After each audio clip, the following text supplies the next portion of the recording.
Good evening and welcome to the Monday night of our World Missions Conference. I'm Scott Simpson. I'm the Executive Manager here at Figtree Anglican Church, as well as being on the Missions Committee. And it's my great pleasure to be your host for our event tonight, as we will hopefully inspire you to go, send and serve to the ends of the earth.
What a great overview of our World Missions Conference that is. This is the 8th year of the conference. It's an event that's always highly anticipated on the FAC calendar. Like last year, though, due to COVID, we're having to run an online conference again this year, but I can assure you it does promise a lot of great content to engage with. Now, the purpose of our conference is threefold. One, it's to build a biblical understanding of mission. Two, it's to challenge all of us to be on mission. And three, it's to raise support for our mission partners. And we're going to be highlighting one of those mission partners tonight, MOCLAM. MOCLAM provides more college theology training in their native language for much of the Spanish-speaking world. But before we get onto that, we've got a great interview lined up for us this evening. It's with David Robertson, who's our guest speaker for the week. David has joined us via video link. Welcome, David. How are you? Thanks. It's nice to be with you. My voice is not my usual grumpy self, gruff self, so I can't yell freedom for the benefit of those who keep asking me as a Scotsman to yell freedom for some reason. So hence the Scottish rugby jumper, tipping your hat to your homeland. David, for those of us who were watching the either the 8 a.m. or 10 a.m. service yesterday, you will have already heard David preaching. But we're going to jump straight in. Let's find out a bit more about you, David. Now, look, you're a minister. I've got to read this list as well. You're a minister, author, blogger, columnist, a speaker, a preacher, a religious, political, social commentator. The first question I guess I have to ask you is, how on earth do you fit all that in, David? Do you know, to be honest, I don't know. I just kind of do things. And one of the problems I was finding, my methodology back when I was minister of a church in Dundee, Scotland, and my methodology was throw 12 darts at the board and hope that one or two of them would stick. And then what happened towards the end of my ministry is that virtually all of them were sticking. And so it became a bit overwhelming. But I've got used to writing. I've got used to, I guess I've done a lot of speaking. So I do try and balance it. Mm-hmm. Yep. Okay, we've sort of established you've got a busy schedule, but look, let's I guess help people get into the space of just who you are.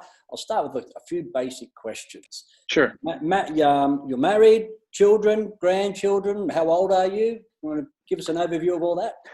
Yeah, I'm eligible for the Pfizer vaccine because I'm 59.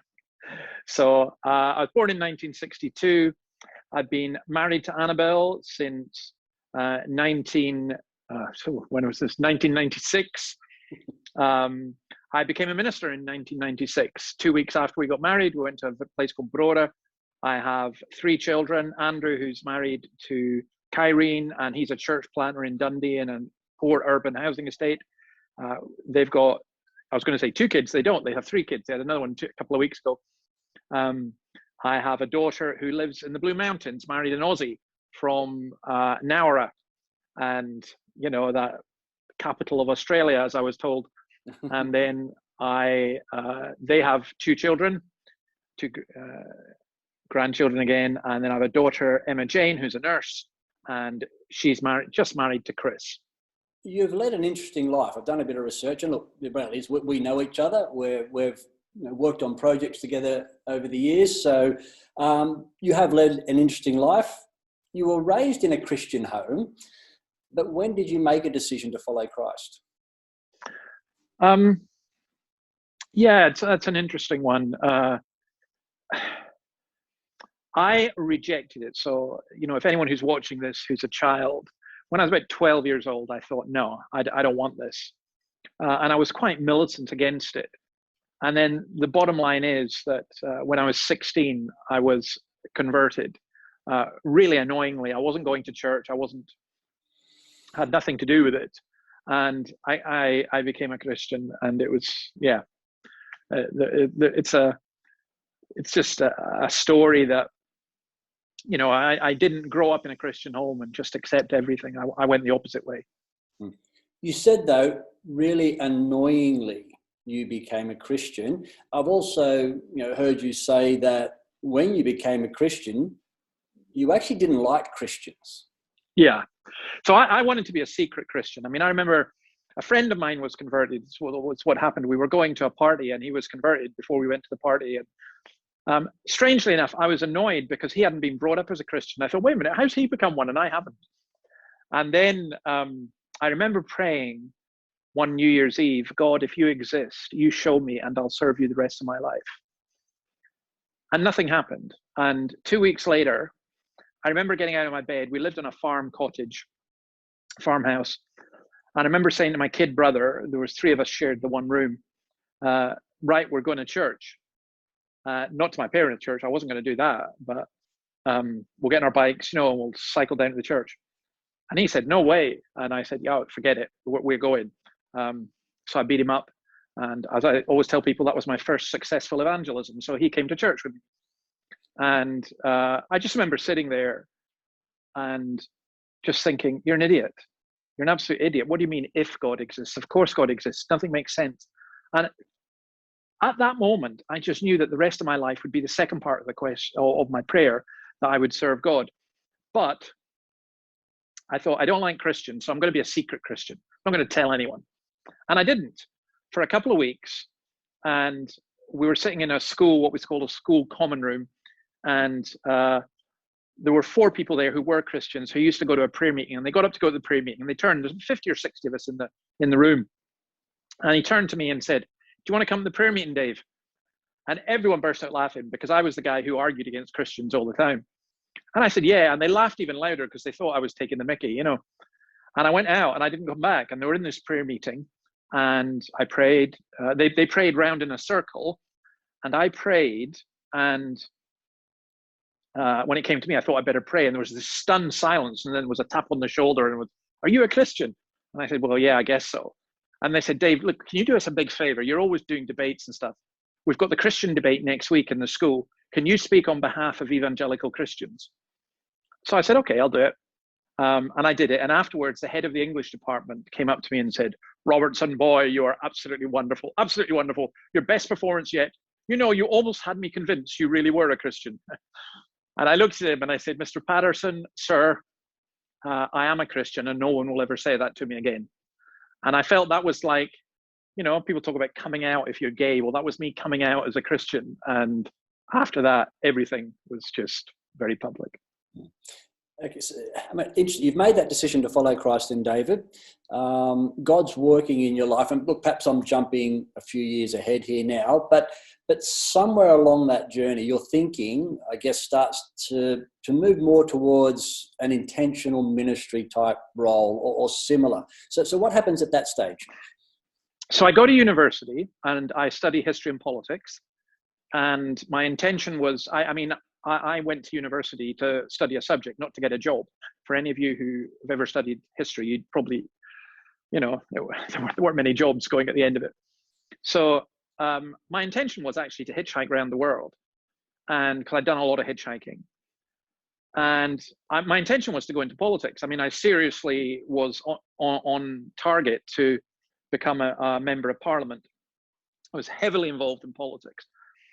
And then, to cut a long story short, there was a really major event where I was due to be elected as the senior president of Edinburgh University. And because of an attack on my Christianity and what I would call religious discrimination, I didn't get it.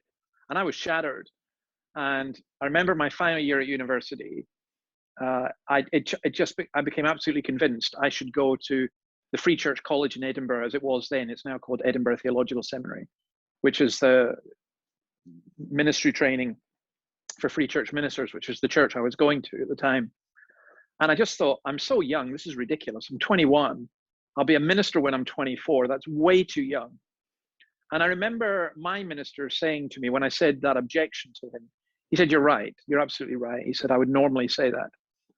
However," he said, in your case, I will make an exception." He says, "And I'll tell you this. I've never forgot these words. He's dead now. But he said, if you hold on to your zeal, normally people, if they go into ministry at 40 years old, they do 4 or 5 years training. By the time they're 50, they've got 5 years experience. If you hold on to your zeal, you'll have 25 years experience of ministry, and that will be worth its weight in gold." And I've never forgotten that. And that was just it. I mean, I've in the Free Church, you don't apply for jobs. You have to get a call to a church. I got called to this Highland church in the village of Brora. We went there for 6 years, and then we went to Dundee. So it was very much not a career ambition to be a minister. My career ambition was to be prime minister.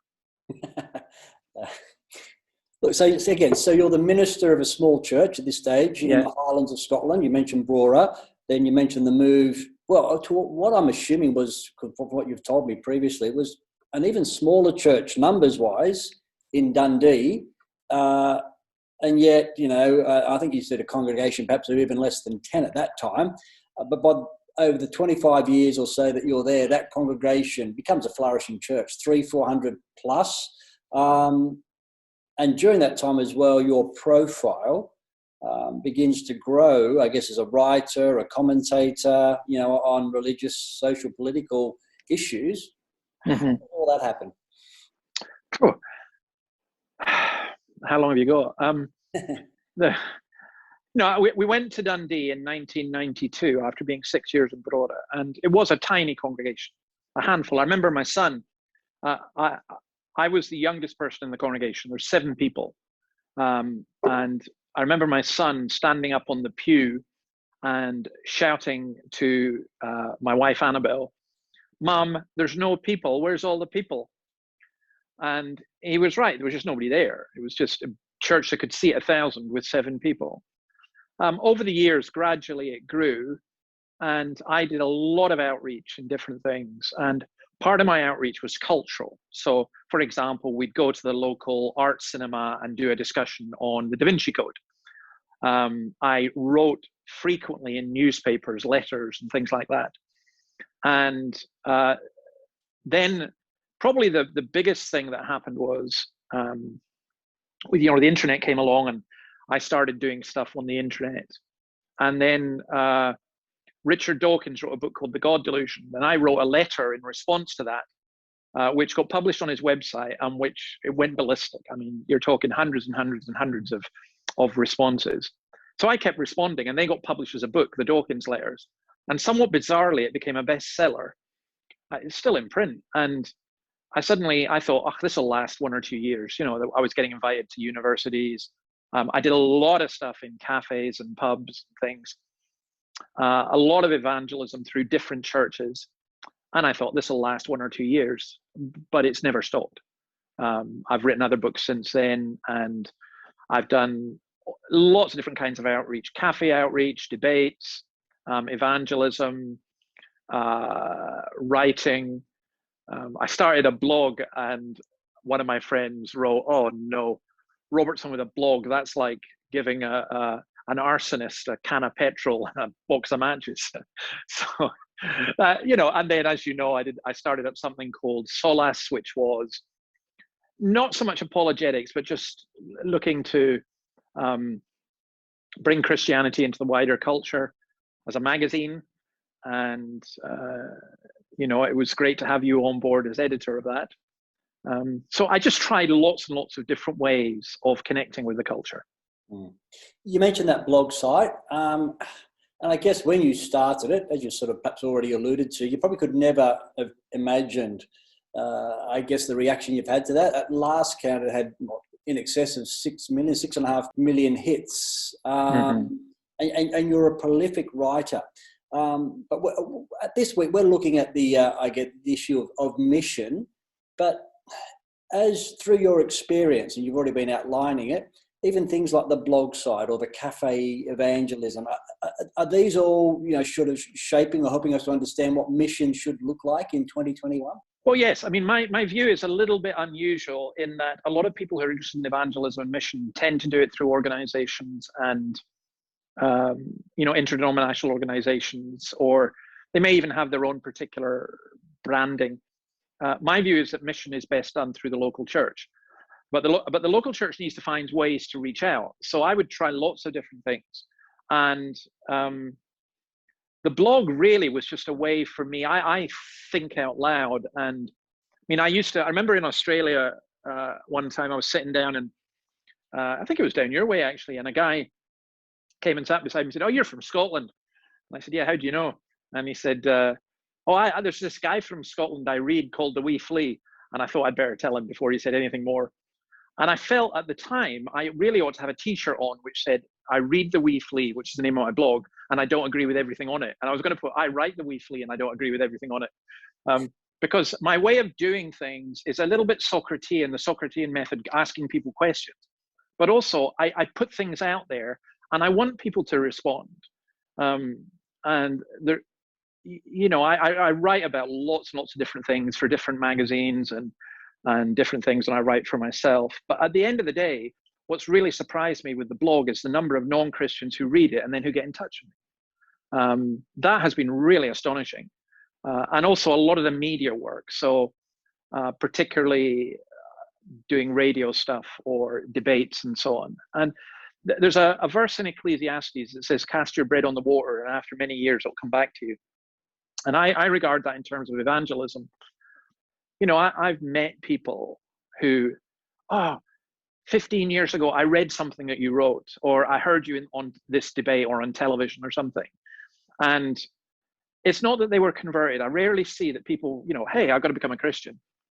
But it starts a process.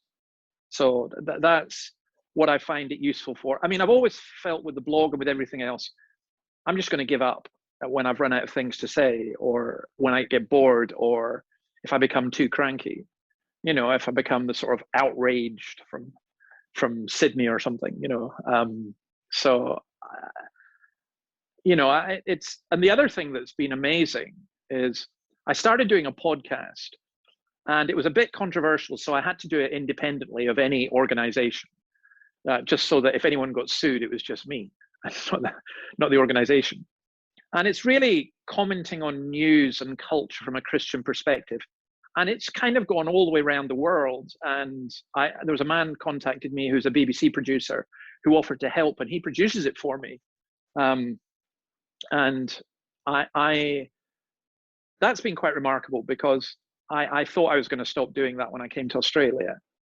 And yet I've met so many people who listen to that. So, I mean, I'm nobody really, I'm just a kind of like an ordinary Scottish Presbyterian minister, if there is such a thing. But I don't have any particular technical skills, or I don't have media savvy at all. I just use whatever I can to communicate. That's it. We're talking with David Robertson, our guest speaker at our World Missions Conference this week.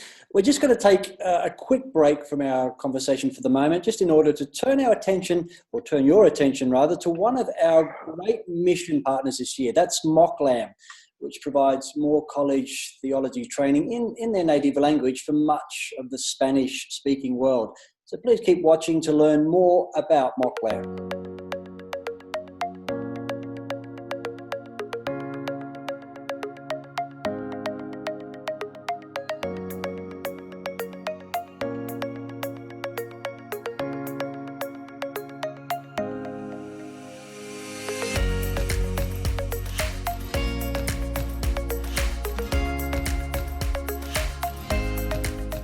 Hola, mi nombre es Gustavo Sobarzo y actualmente sirvo como secretario general del GBUCH, del Grupo Bíblico Universitario de Chile. Para mí, MOCLAM ha sido una excelente herramienta para entender la teología bíblica, para poder conectar toda la escritura a la cruz y al nombre de Jesucristo. Me encanta cómo puede ser bastante útil cuando uno está trabajando en el ministerio, cuando uno está sirviendo a través de la misión universitaria, para poder explicar y contextualizar el texto bíblico a otras personas. Especialmente cuando uno está preparando estudios bíblicos, cuando está realizando devocionales, tener de música de fondo o de contexto la teología bíblica es muy útil y MOCLAM colabora bastante en eso. También creo que MOCLAM es bastante útil cuando uno trabaja en un ministerio interdenominacional, aun cuando tiene un enfoque claramente reformado. La variedad de temas y tópicos que abarca y al centrarse en la Biblia permite trabajar con otras tradiciones cristianas. Así que me alegra mucho de poder conocer este curso, esta herramienta, y que está a disposición de la Iglesia a lo largo y ancho del mundo y América Latina en especial. Hola, mi nombre es Owen Bull y hace 2 años trabajo como asesor en el Grupo Bíblico Universitario. Yo doy gracias a Dios por MOCLAM porque me permiten estudiar la Biblia a nivel panorámico, la Biblia completa, también libros largos como Hechos y también libros cortos como Efesios, donde tenemos tiempo para estudiar más en detalle cada palabra. Yo creo que MOCLAM aporta pilares que me van a acompañar a mí a lo largo de la vida y también son recursos a los que puedo ir para acompañar a otros. Hola, mi nombre es Francisco Flores, soy asesor de formación nacional del Grupo Bíblico Universitario, del GBU. También soy director del programa de formación de asesores y ministro de jóvenes en la Iglesia Anglicana de Providencia, en Santiago.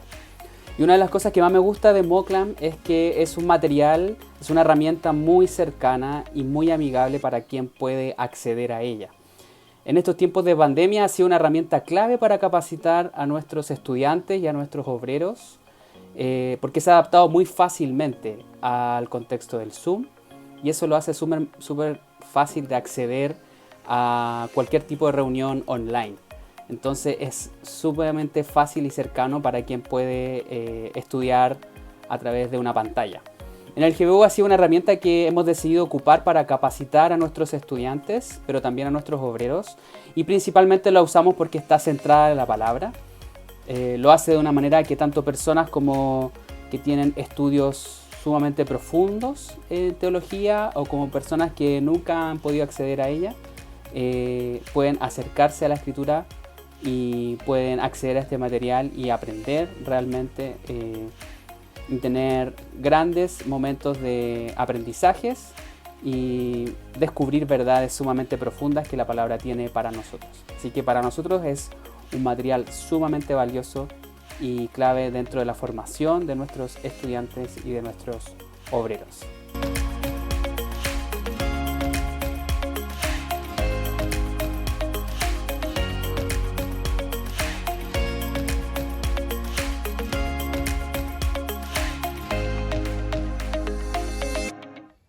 Hi, I'm Peter Scholl. For the last 12 years, I've been living and working in Mexico, heading up the MOCLAM team. It was great to meet you, some of you online this time last year, and it's a bit of a shame that we're doing it online again, but here we are.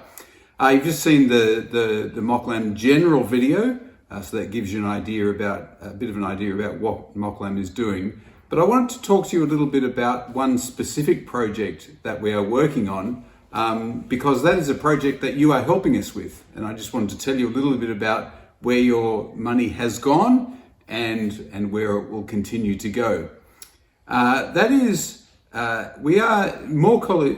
MOCLAM offers the More College PTC material throughout the Spanish-speaking world. Many of you will be familiar with that material. It's theological study at a certificate level.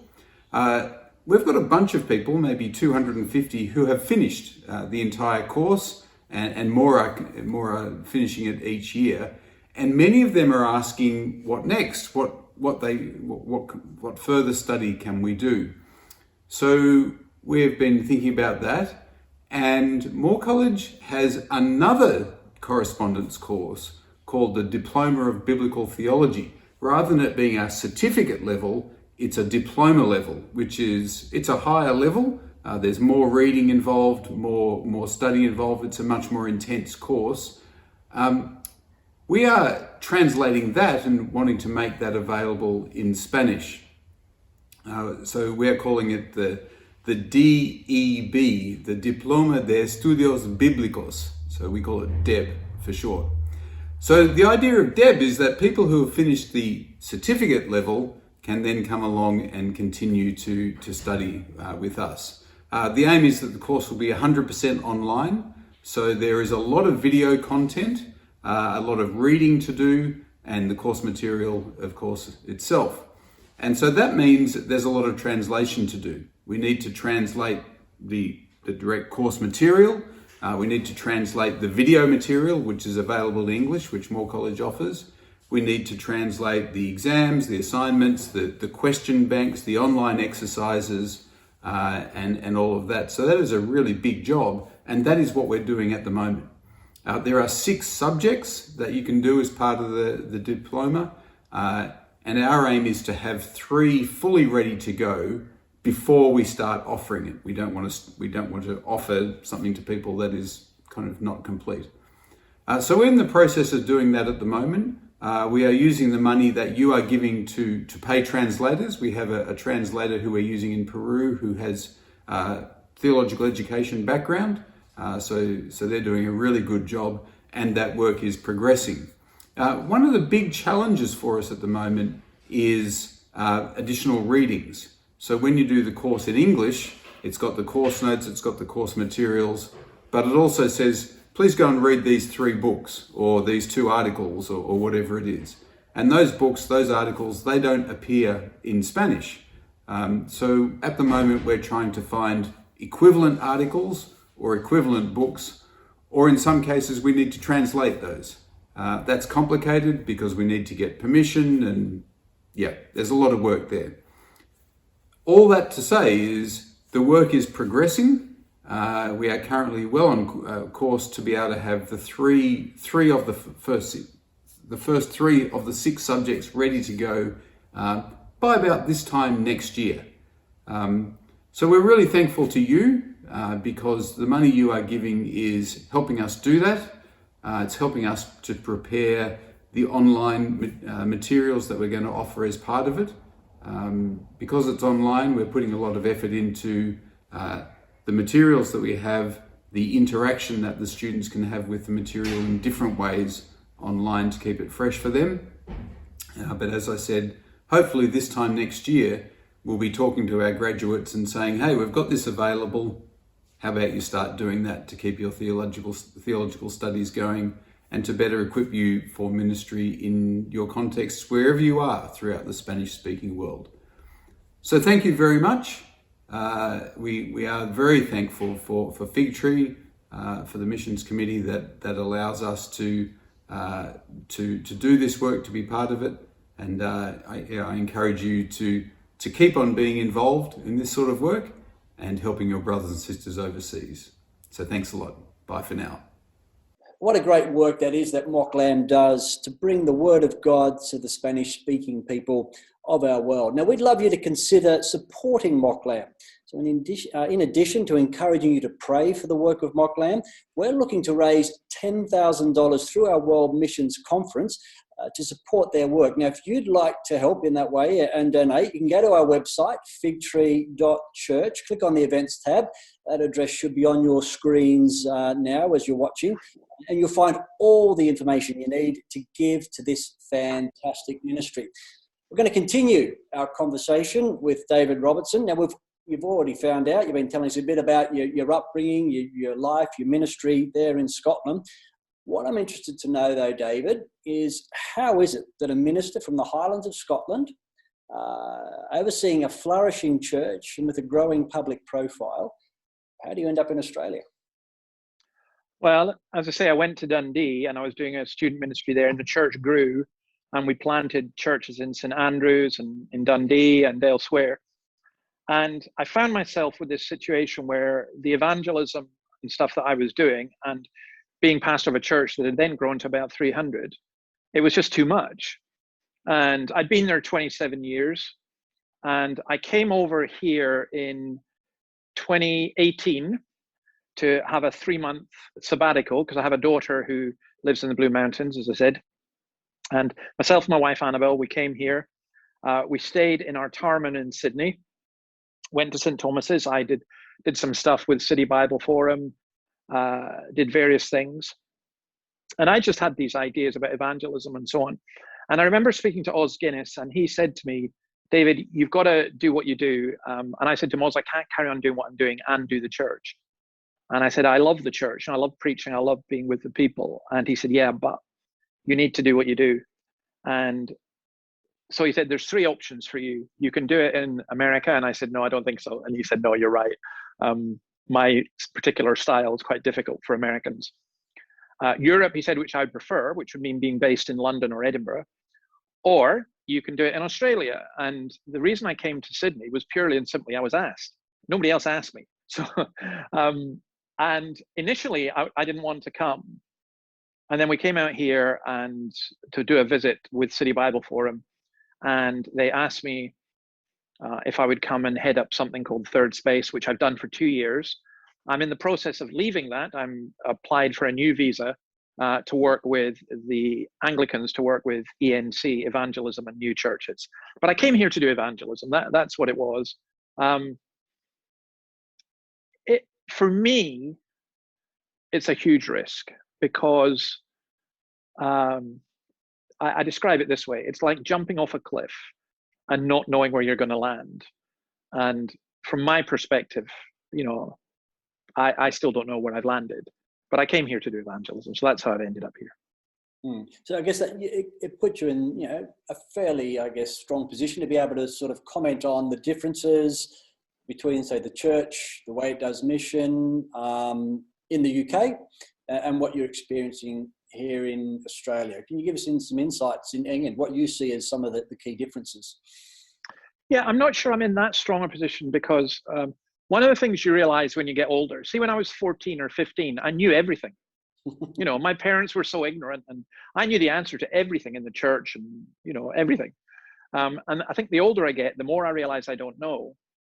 And I think I would be very, very careful about making generalized comments.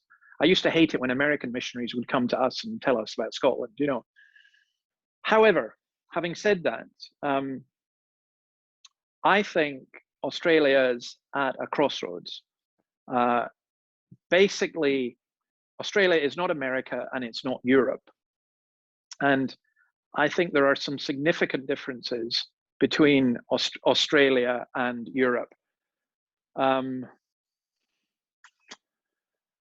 wonder a little bit, if you guys realize the good that you have now, because the world is so globalized, a lot of the pressures that have come in other areas of the Western world are here in Australia as well. But I'm not convinced that you have to go the same route as the church in the UK has gone, or the society in the UK has gone, and the society in America is definitely going.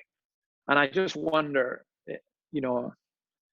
there's a tremendous depth and strength in some areas of Australia in regards to church. In other areas, there isn't. But I mean, if you want, I'll just give you a brief summary of the differences, I would say, historically anyway. So I think the 4 reasons Australia are different is this. Number one, the 1950s Billy Graham evangelism, crusades or whatever, had a huge impact. Melbourne, Sydney, elsewhere. And I still think that the ripple effect of that is still there today. Number 2, I don't think Australia is a real country. Sorry.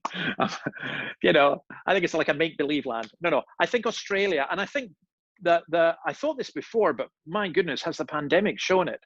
It's like 7 city-states or something. So they're very different. And that's actually a negative thing, but it's also a positive thing, because it allows development in different ways and it prevents too much centralized control. Number three, what you've been talking about with the missions thing and everything else, more college. I think that what happened with more college and with Sydney Anglicans was hugely significant. Now, strengths can be weaknesses as well, but I do think that the number of evangelical clergy in mainstream denominations has been tremendous to see. And then the fourth is this, and for me, this is the biggest one. Australia is, indigenous Aboriginal culture. It's European culture, largely British, but it's also Asian. And that's the difference. It's Asian. And I think that the number of Chinese, Koreans, Japanese, Indonesians, and others, that makes Australia very different. And my view is the 21st century, the church is going to be much more centered on the Pacific Rim, probably Africa as well, than on Europe or America. So again, I guess the location here in Australia, that places us in a very strategic position. Yeah. As we look at how we do mission and where we do mission, as we head further into this century. Yeah, I think you're in a very strategic position. So, think about Scotland. Now, we all know that Scotland is the center of the universe. Well, all intelligent people know that, but some people are not very intelligent, so they're not aware of this. But Scotland, in reality, we can edit that out, David. By the way, too. No. Scotland, you gotta understand this. Scotland is this remote place on the far fringes of Western Europe. It really is. Even to the Vikings, it was remote. And yet, and you could say add in England, Ireland, and Wales. God blessed those nations enormously to use the gospel to spread throughout much of Europe, but also much of the world. And I look at Australia, and sometimes I find Australians have they're a bit like the Scots. We have a bit of an inferiority, superiority complex. Who's like us? But sometimes I feel Australians feel we're right on the edge of the earth and so on. And I'm thinking, no, actually Australia is in a really good position to be able to influence and have a big impact. So I'm quite excited about the prospects for the church in Australia, but I think the church in Australia needs to look beyond its own immediate borders, and needs to think about other countries and also people who come here from other countries. We've sort of touched a bit on the influence of culture, and I guess it's sad to say this, how in many instances, the church has been dragged along with that culture in a negative way. I've heard you say Christians spend a lot of time trying to work out how to hold back the culture wave, the wave of culture. What we should be spending more time instead, though, we should be working out how to surf it. What do you mean by that? Yeah, so in a Christendom world, and I actually think Christendom was a good thing. I'm one of these people who actually thinks it's a really good idea to have basically laws based upon the Bible and so on. I think it's good for the poor. I think it's good for society. But as our society is rejecting the laws, God's word, I look and I see that the greatest need is not so much the political need. The greatest need is for people to become Christians. That's always been the greatest need, but particularly you can't, people are not going to obey the law of God because the government says so. So my view is, but what you do is you get different reactions to the culture. So you get Christians who just go along with the culture. They just go with the flow. They don't even sometimes even notice it. And then you get Christians who are always fighting against the culture wars. And my view is that we have to, I've never done surfing, even though I've come to Australia now. And you look like a surfer, Scott, and I'm sure half the people who are watching this are going, what a barbarian, he's never surfed, But I've never done surfing, but I have eaten haggis. But with surfing, what do you do with a wave? You don't try and stop the wave. You go with the wave. And you try and ride on the wave. And my view is that there are things within culture that we can use to communicate the gospel of Jesus. So it doesn't mean that we have to accept everything within the culture. It doesn't mean that we adopt worldly methodologies or anything like that. But it just means that we need to think, okay, we're not where we used to be. We're not where we'd like to be, but we are where we are. How can we communicate the gospel where we are? And that's why I think it's really important for churches to try and work out, what's our culture like? What's I remember a guy once, he went off to preach somewhere and he came back and we asked him what he'd preached. We knew the place he'd gone to. He was a student. And he told me he'd preached on basically sex within marriage and, adultery and so on. And we said, excuse me, you had 7 little old ladies, in their 70s and 80s. It's hardly relevant to their situation, And that's an extreme example. But I find often you get people who are connected to the culture and they don't teach what's biblical, and people who are biblical, but they're not connected to the culture. And somehow we've got to get that balance right. We've got to be connected to the culture, but remain faithful to the Bible. I hope you're enjoying our conversation here with David Robertson, guest speaker at our World Missions Conference this week. We're just going to take another quick break from our chat. That's just to bring you one of the more popular elements of our conference. That's our flag talks. And I'd like you to welcome Luthea, who goes to our 6 p.m. service. She's going to bring us a bit of a talk on the flag of her homeland.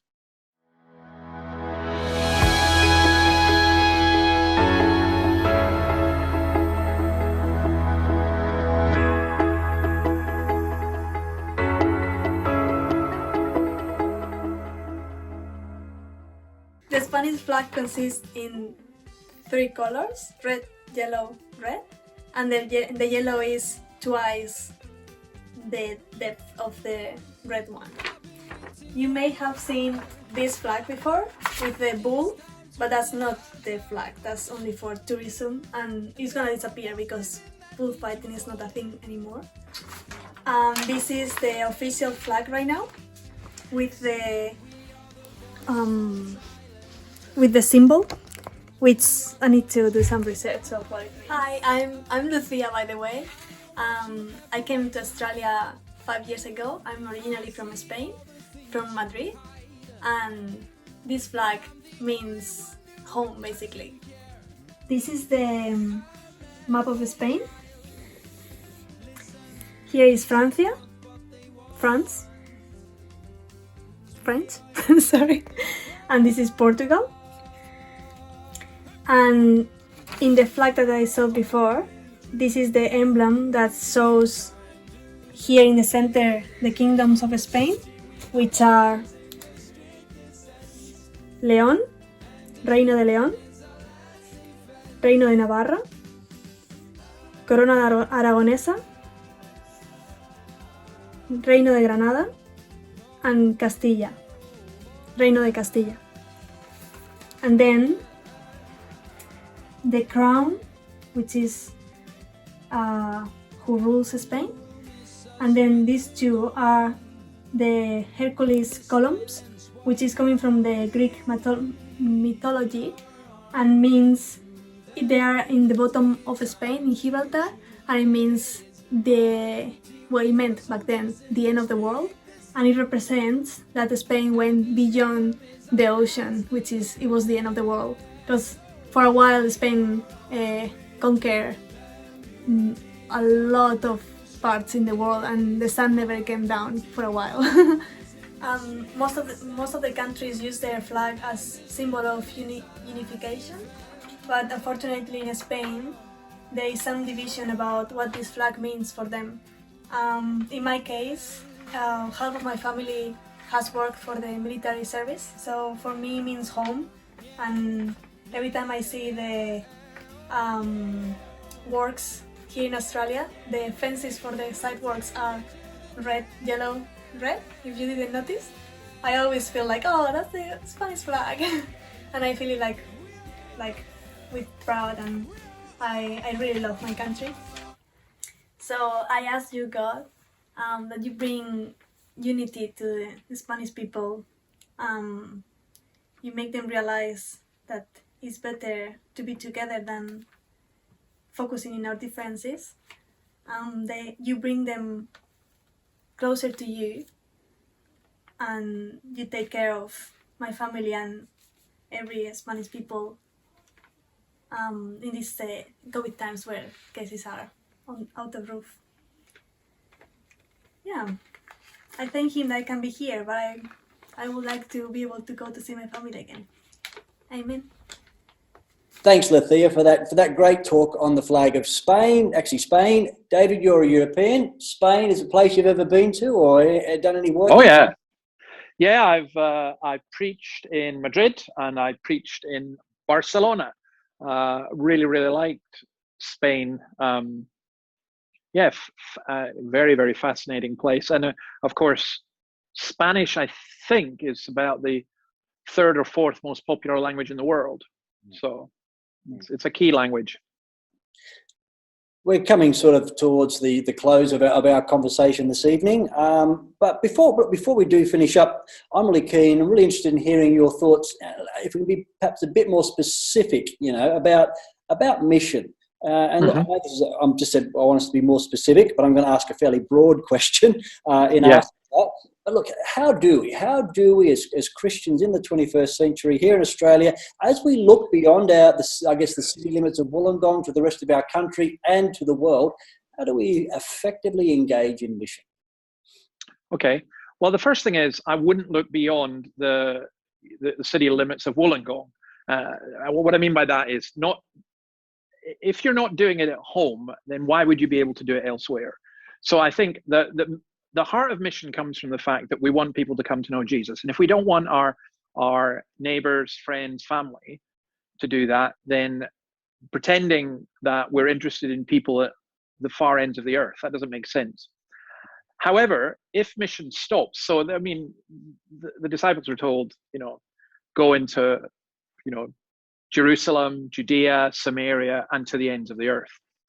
And so any real Christian church is going to be interested in bringing the gospel in its local area. It's going to be interested in bringing the gospel in the wider area, and it's going to be interested in bringing the gospel all over the world. To me, it's as simple as that. That should be part of the DNA of every church. Well, that's all well and good, David. But I guess how is it? How can you help us understand what we need to be doing to move from one to the other, to move from a focus on local mission to what we're actually really looking at this week in our World Missions Conference, to looking beyond our city and beyond our national borders? Okay, we'll go really big picture, and really big picture is this: you're aiming to see the glory of God. The earth will be filled with the knowledge of the glory of God as the waters cover the sea. That's what Scripture says. So we want to see that fulfilled. And but my point remains that what we do is, you don't split these up. What you're saying is, if you have an interest in the gospel, then that will show itself in your own home. It will show itself in your own street, in your own area. It will extend beyond that. So lots of things people can do. They can pray and they can give and they can go, the kind of standard things. But I'll give one example. When I went down to Dundee, I actually thought I was giving up my ambitions, because I had certain ambitions. I wanted to be involved in sports ministry. I wanted to be involved in the university. I wanted to go to China, and be involved with the Chinese. And those were things. And I remember thinking, if I go to Dundee, this post-industrial town, that's me giving up all these ambitions. And I did. I consciously handed them over to the Lord. Within a year of being in Dundee, I found myself, the first person I baptized was a Japanese woman. And we found ourselves with a Chinese Christian fellowship coming to the church. We were a tiny, tiny church that needed to grow locally. But because evangelism was within our DNA, we didn't just think we've got to do evangelism here. We thought it has to be everywhere. And a church leadership is going to say, well, how do we focus? We can't, this one church. I know churches have mission statements that we're going to reach the world. No, you're not. Your church is not going to reach the world, but you can be part of the church which reaches the world. And that's why I think it's really, really important for churches like Figtree to think strategically about international mission involvement and national mission involvement. That's the really important. But you can only do that from a heart for mission that you've already developed and see in your own area. In other words, if you're not reaching people in your area or attempting to reach people in your area for Jesus, what makes you think you could reach them in the Northern Territories or in Indonesia or, in Africa? So they all go together. One final question. Yeah, sure. It takes us back to something I think you mentioned right at the start of our interview, when you talked about maintaining that zeal, that enthusiasm. Yeah. I mean, to my mind, that is critical. Everyone can sort of start a journey, but how do we maintain and end that journey well? I think it's your relationship with Christ. I think you should be growing as a Christian. I think there should be a passion. I like football. I still haven't got to understand Australian rules football, so I'm talking about soccer. But I like it. And I remember once seeing Barcelona playing Dundee United. And I remember we were standing up when Barcelona were 3 or 4-0 ahead. We were just standing up and applauding them, all the opposing fans. And I remember going on the bus after the game, and I couldn't care less who you were. I say to people, if you're an 80-year-old granny doing her knitting who had no interest in football and could only speak Serbo-Croatian, I was still going to tell you about the game because I was so buzzing with it. And I think we talk about what we love. And I think we need to have a close walk with Christ and to, too often in terms of evangelism, we think in terms of methodology or technique or strategies. And, at the end of the day, evangelism is fairly straightforward. It's one starving beggar who's found bread, in fact, found a feast, telling someone else about it. Taste and see that God is good. And I think if we ourselves are spiritually dry, it will be much harder for us to communicate that. And also, we won't be so fervent in prayer, and prayer is so essential to mission. So for me, a church being involved in mission is an indication of its spiritual health. But just being involved without having the spiritual health won't work. So you develop all these things together, your love for the Lord, for his word, your serving of one another. But you have this zeal that you want God to be glorified. I think it's Psalm 119 where he says, the rivers of tears run from my eyes because your word is not honored.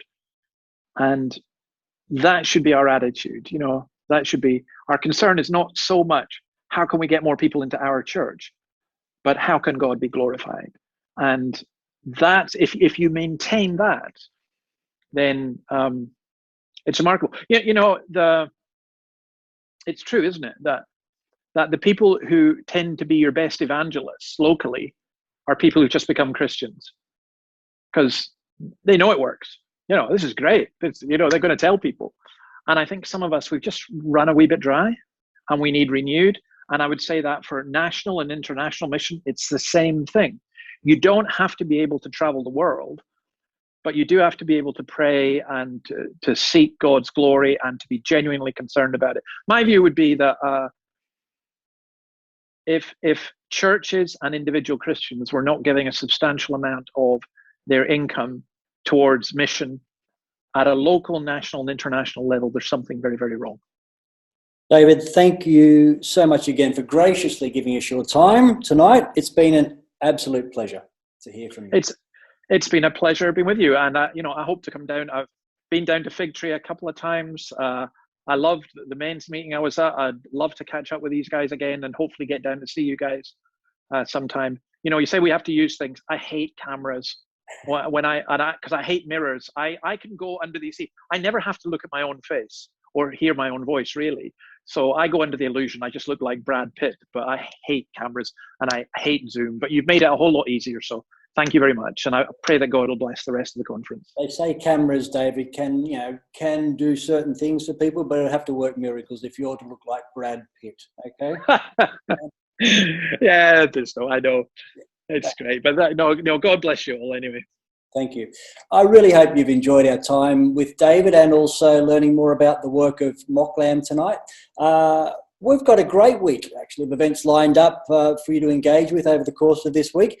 Tomorrow night is our YA night. That has a focus on our young adult community. And David, again, will be speaking at that again tomorrow evening. Also, remember, we've got our 24 hours of prayer later this week. For information on that, or for any information on how you can give to our mission partners, or anything else you want to know about our World Missions Conference, that's all on our website, Figtree.church. Again, the address is on the screen for you now. It's all there. Hope you have a great week. Thanks again for being with us tonight. Good night. Thank you for joining us for this year's annual World Missions Conference as we think about going beyond. This year, we're presenting to you 6 wonderful mission partners, and we're asking as you engage with us this week that you would consider supporting them. We're asking you to pray, and you'll find prayer points in the book, but we're also asking you to give, and you'll see the various partners and the needs that they have. Paul writes, only give what is in your heart to give, not reluctantly or under compulsion. So with that in mind, we ask you to prayerfully consider how you and your household might give to these mission partners. And it's very easy.